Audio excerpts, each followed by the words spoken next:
κάμερα, μιλάμε. Για σένα λέει.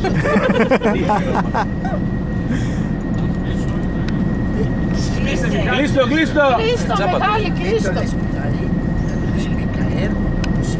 Πλάκι το λέει. Άστο, μην το σπρώξω το φέγγι. Να μην το σπρώξω. Θέλετε να το σπρώξω.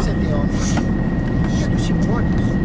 Δεν με ρωτήσατε για το διαμέρισμα. Τα φώτα!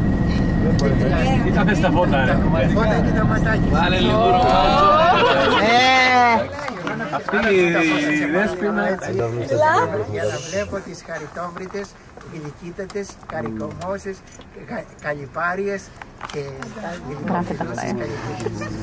Για να παρέπεισε τα ζήκη. Για τους συμπότες.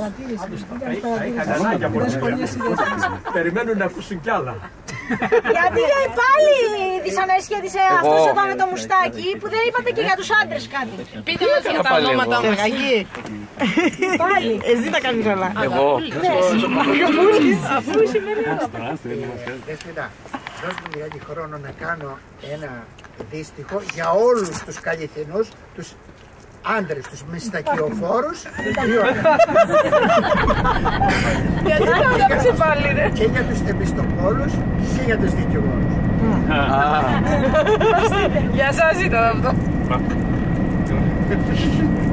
Θέλω λίγα λόγια για τους υπότες που περιμένω ερωτήσεις όμως από εσάς.